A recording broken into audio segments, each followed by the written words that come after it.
is coming soon.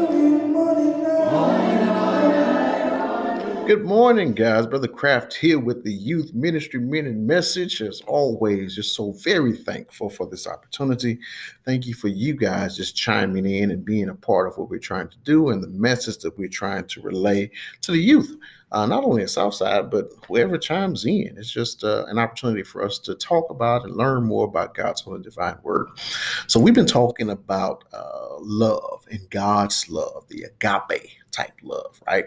For the past couple of weeks. And we've been coming from the book of First Corinthians, and we're talking about that this love is out of this world, right? It's out of this world. It's clearly not from this world because it's so different from the way that that we love, right? Remember we talked about that we've been watering down this word of love for so long. We've been talking about, I love this and I love that and I love cheeseburgers and we can just say we love everything, but that's not really what we found love to really be about, right? The context is not the same as what we're talking about in the Bible. And we talked about that God is the epitome of love, right? We talked about that. But we've been zooming in for the last couple of weeks, zooming in on these particular scriptures and the jewels that Paul has related to us in 1 Corinthians chapter 13. Before we go back in, I want to zoom out a little bit. Remember, we talked about that macro versus micro and zooming in and zooming out, because this book, right, this letter, not a book, but this letter. Last week I told you that the Bible wasn't written with verses and numbers and all those things. That's what we've done to try to make it easier to understand. But this letter, this was a long letter that Paul wrote to the church at Corinth, or the city of Corinth, the city of believers. Get that. This letter was to a whole group of people that Paul was writing to. And believe you me, this city, these people had so many different issues. If you look through the Bible, look through this particular book, letter, and the other letter, 2 Corinthians, you would see that there were, I think some correlators say that there were over 15 different issues that Paul just addressed. So this city was full of issues, right? Kind of like what we got going on today. I mean, he talks about everything from divorce to how you act, to we talk about spiritual gifts, to prostitution, how we're supposed to love, how we're supposed to act. Like all of those things are inside of this book, right? And what we're zooming into is when Paul finally says that the greatest thing that we can do to overcome any issue that we have is to consider love, right? So that's where we jumped off at. Let's look at our memory verse. Memory verse comes from the book of 1 John chapter 4, verses 7 through 9. And it says, "Beloved, let us love one another, for love is from God. And whoever has love has been born of God and knows God. And anyone who does not love does not know God." Why? Because God is love. In this, the love of God was made manifest among us, that God sent his only Son into the world so that we might live through him. Right? So, recapping real quick, we learned that God is love, right? We got that right in verse 8, that God is love. He's the epitome of it. He's the definition. What we define love is from the Bible is that love is goodwill, is benevolence, and it's affection towards a person. That's what goodwill is. And affection not meaning like hubby-dubby, lovey, kissy, thing like that. Affection just means that I have a desire to love you, to hug you maybe, to be close to you, to make sure that you have what you need, all right? So think about it. God has all of these things, and we talked about it before, and the object of those things is us. His object of love is us. We are to receive his love, right? So we went there, then we start talking about the jewels, right? Because Paul does a very awesome job of describing and giving us characteristics of this love that God has, right? He comes in 1 Corinthians chapter 13. And remember, we picked up verse 4 through 6, and we're already halfway through with these different characteristics. We got a couple more to look at, right? But let's look at chapter 13, verses 4 through 6. It says, "Love is patient and kind. Love is not jealous." We talked about that, or boastful, or proud, or rude. It does not demand its own. When we talked about that, that was a big one last week. It is not irritable. It keeps no record of wrongdoing. It does not rejoice about injustice, but rejoices whenever the truth wins out. All right, so remember, last week we talked about love does not demand its own, right? It's not selfish. It's not self-absorbed. It's not one-sided, right? Love that God has is two-sided, right? It can correlate with each other. Agape love, real love, looks for ways to communicate, connect, and even make appropriate compromises. The God kind of love looks for common ground, strives for harmony, and values unity, right?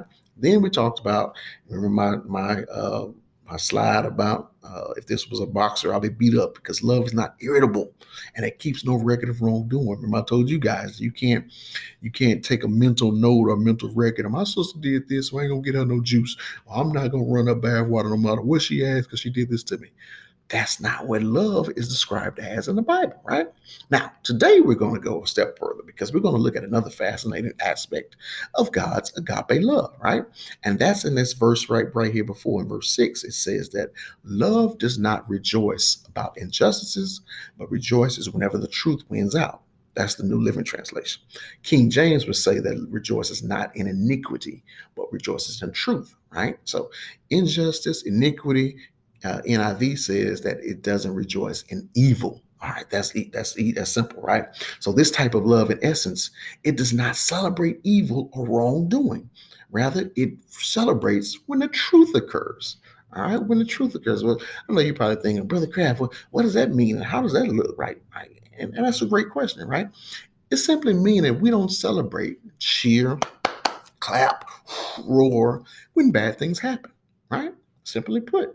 Now, we might miss that sometimes because sometimes we do stuff just out of a physical nature, right? We don't even think, right? For example, I know your parents have probably told you, I know they teach you in school, if somebody falls in front of you, you're not supposed to laugh, right? Even though it might be funny for a second, but our intention, our love mindset should be first thing, did that person get hurt, right? So our love should stem from that. So that's kind of what this scripture is meaning, but on a whole nother level. But that's an example I can give you. When somebody falls, we're not supposed to laugh. When somebody gets into a fight on a video, or somebody's making a video of making fun of somebody, we shouldn't be happy about that type of stuff. We shouldn't be sharing that type of stuff.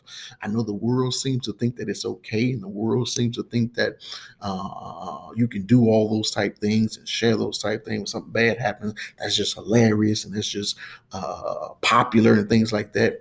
But that's not what this type of love, how we should be reflecting God's love, right? We're supposed to be reflections or mirrors of God, right?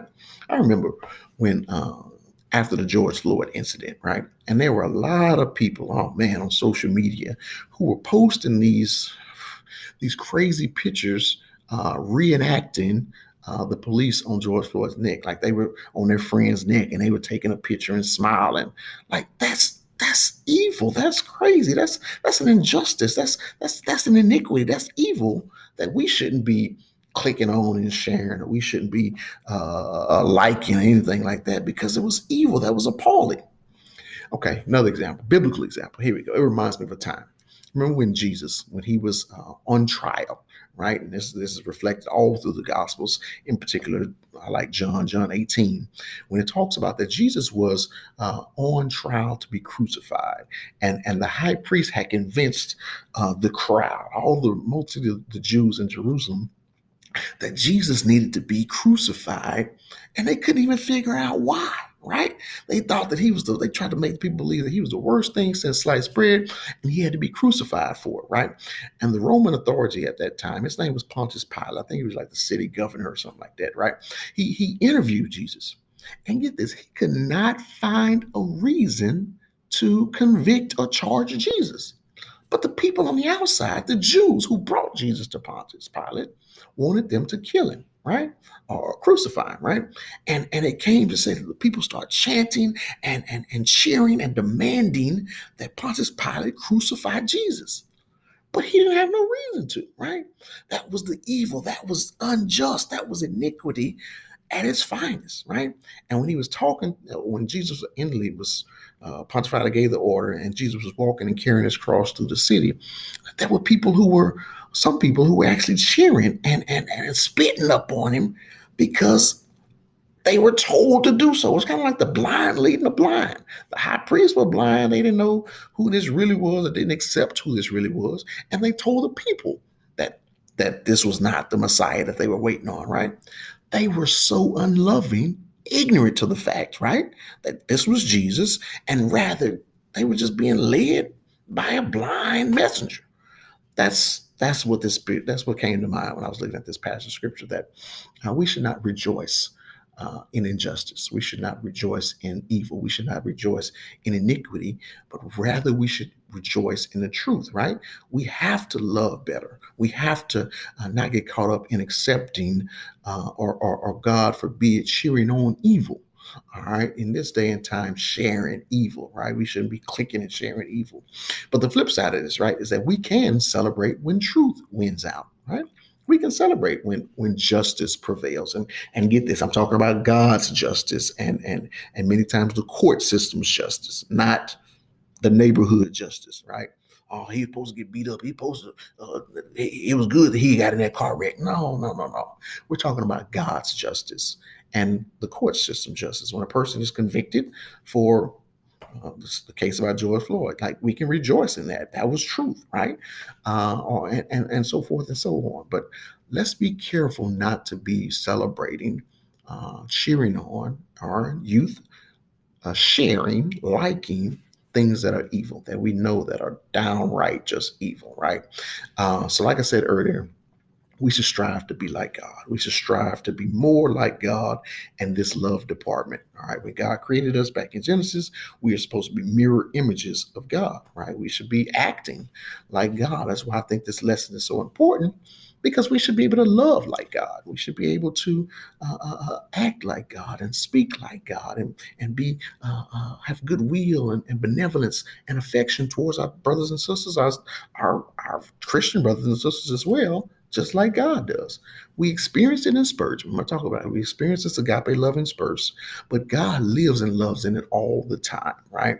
I want to encourage us and challenge us to love a little bit better. In your day-to-day routine, when you're at home, love a little bit better, love a little bit deeper, love and think about how God would do it. All right. I thank you so much. Today's lesson, once again, was love does not rejoice in injustice, but rather when truth wins out. All right. Hope you got something from it. Hope that kind of resonated and meant something for you, and you thought about some of the things that you've shared or liked in the past, and we can start adjusting to those things. Right. All right. Group me, group me, group me, group me. Here it is. Today we talked about love does not rejoice in evil, but rather rejoices in the truth. Think about it. I want you to post a meme about something that is true that we can easily rejoice about. All right. Share a meme. Think about it. Something that's true that we can easily rejoice about it. All right. I love you so much. Once again, as always, I thank you for chiming in. I thank you for being a part. I thank you for sharing on Root Me. I want to encourage everybody to get back to sharing and have a great time. Have a great week. Have a great rest of your day. Brother Kraft, I love you so much. Out. This is coming soon.